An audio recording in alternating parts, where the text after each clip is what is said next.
Physics class S and lecture Shilpa. आज हम discuss करेंगे, आज हम पढ़ेंगे इंटरफेरेंस ऑफ वेव्स के बारे में। इंटरफेरेंस ऑफ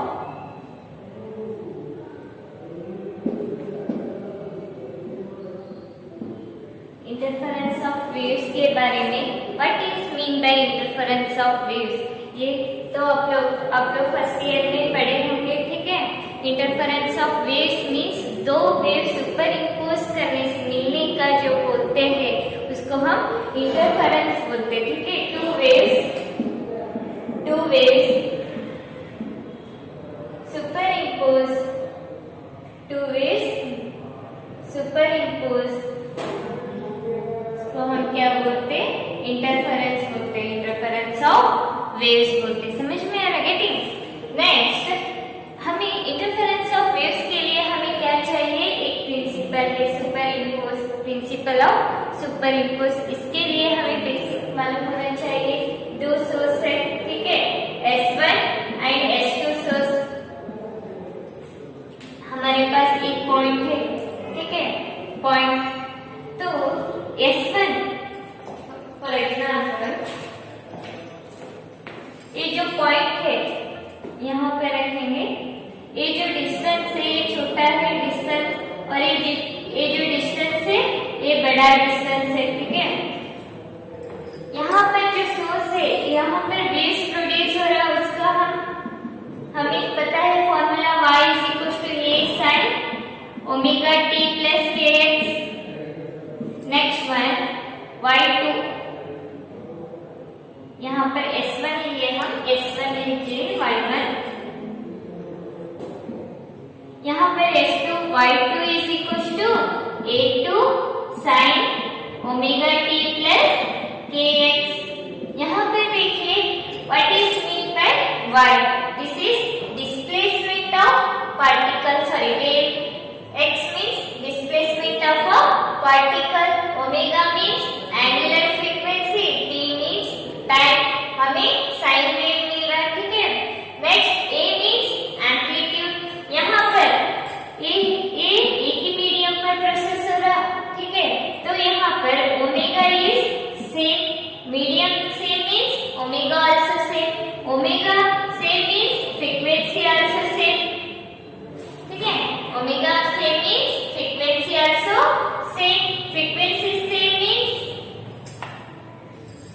यहाँ पर देखिए लैम्डा थोड़ा बहुत चेंज होगा, गेटिंग, एम्पलीट्यूड चेंज होगा, वेवलेंथ अगर चेंज हुआ तो एम्पलीट्यूड चेंज होगा।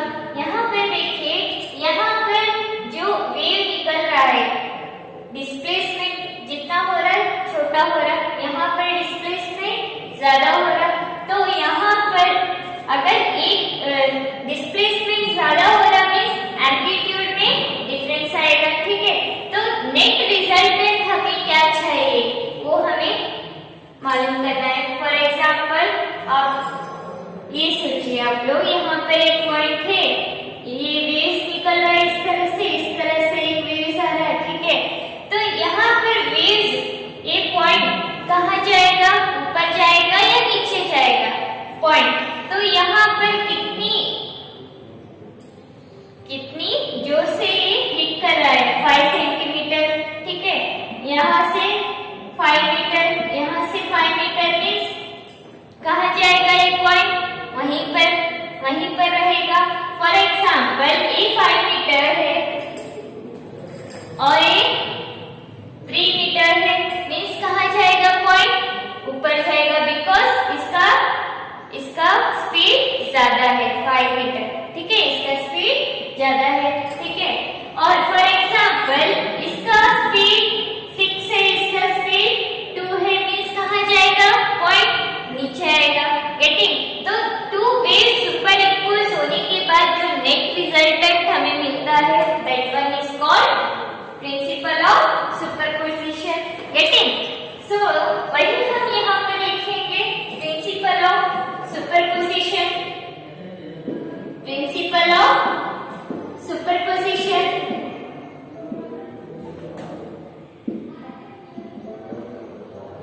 प्रिंसिपल ऑफ सुपर सुपरपोजिशन क्या है? Principle of superposition to calculate the net resultant, calculate the net resultant is equals to the displacement of two और more waves. ठीक है, vector sum of the two और more waves means इन दोनों का जितना displacement होगा उसका सम हमें क्या मिलेगा? रिजल्टेंट सुपरइम्पोज हमें मिलेगा। मींस व्हेन, लिख लीजिए, व्हेन टू और मोर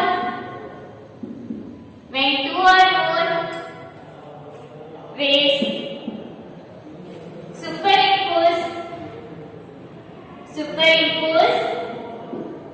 superimpose each other, which resultant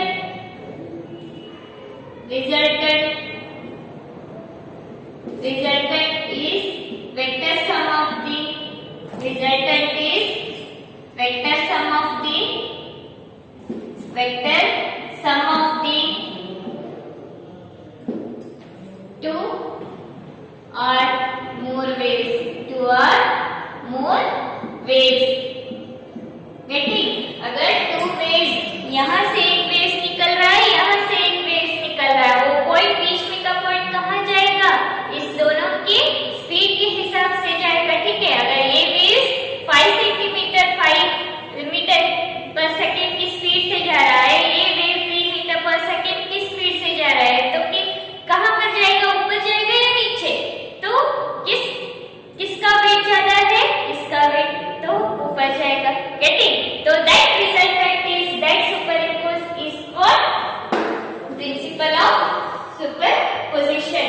अगर एक पॉइंट कहाँ से कितना भी वेव्स आए इसको, ठीक है, ये कहाँ जाएगा? Depending upon this speed of waves. समझ में आया?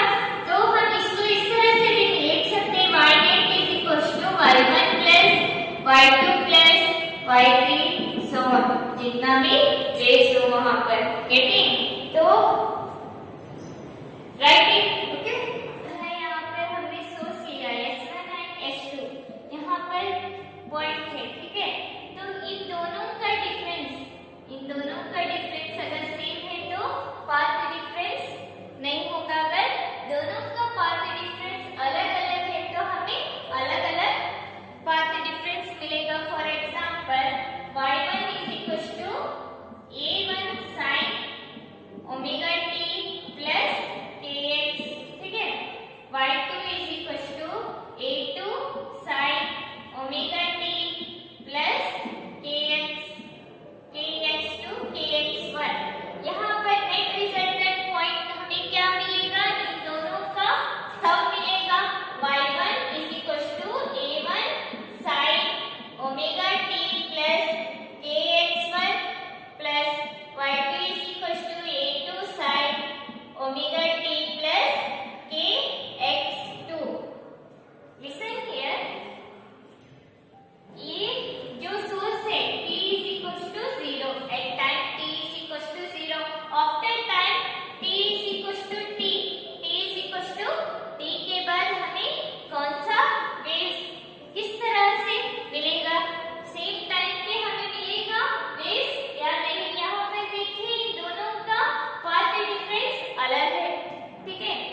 ठीक है, ओमेगा सेम रहेगा मींस फ्रीक्वेंसी सेम रहेगा, लैम्डा सेम रहेगा।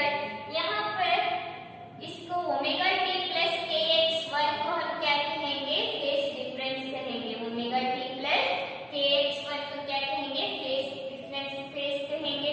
तो इसका फॉर्मूला क्या होगा, फेज का फॉर्मूला यहाँ पर देखिए, फाई इज इक्वल टू हमें क्या मिल रहा, ओमेगा टी प्लस के एक्स वन। तो इस इन दोनों में से कौन सा बड़ा है, x2 बड़ा है, getting. So omega t plus k x2 minus omega t plus के x1, ये क्या है हमारा phase difference.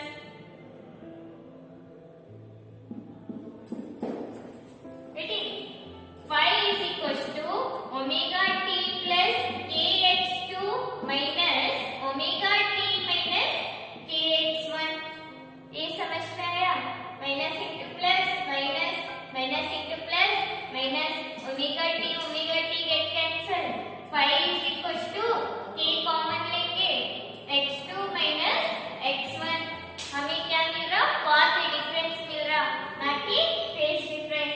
Path difference A बड़ा है और ए छोटा है, getting. So phi is equal to k into delta x, k means constant 2 pi by lambda into delta x. Phi is equal to 2 pi by lambda into delta x. तो यहाँ पर omega change हुआ तो यहाँ पर क्या होगा, अगर ओमेगा चेंज हुआ तो क्या होगा, ओमेगा एक एम्पलीट्यूड सेम रहेगा, omega T, omega 2 minus omega 1 of t।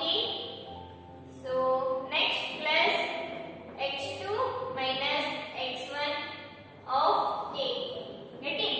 अगर ओमेगा डिफरेंस हुआ तो फेज डिफरेंस हुआ तो ओमेगा टी माइनस ओमेगा 1 सही क्या होगा, omega 2 minus omega 1 of t plus x2 minus x1 of k means psi is equal to delta omega t plus delta x into k होगा। अगर omega difference हुआ तो बेटे, अगर ओमेगा डिफरेंस हुआ तो टाइम डिफरेंस होगा, टाइम डिफरेंस हुआ तो हमें ब्राइटनेस क्या होगा, वहां पर उस पॉइंट पर हमें क्या मिलेगा, ब्राइट डार्क इस तरह से मिलेगा। एग्जैक्टली कॉन्स्टेंटली साइमल्टेनियसली हमें ब्राइटनेस ही नहीं मिलेगा, डार्कनेस ही नहीं मिलेगा अगर ओमेगा डिफरेंस हुआ तो। गेटिंग? Okay,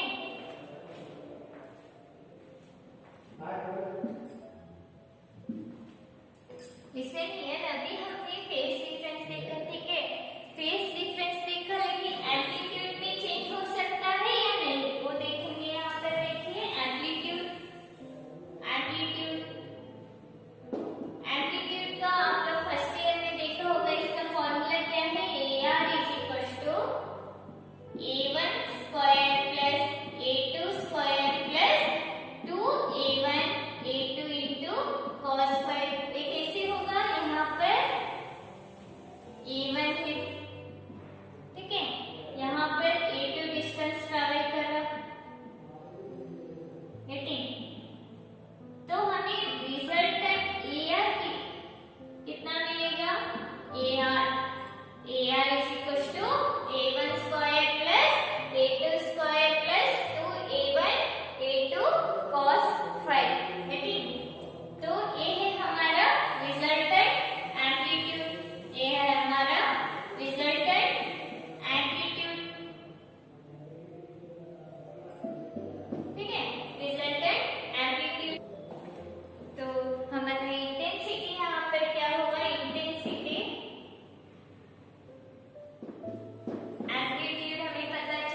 intensity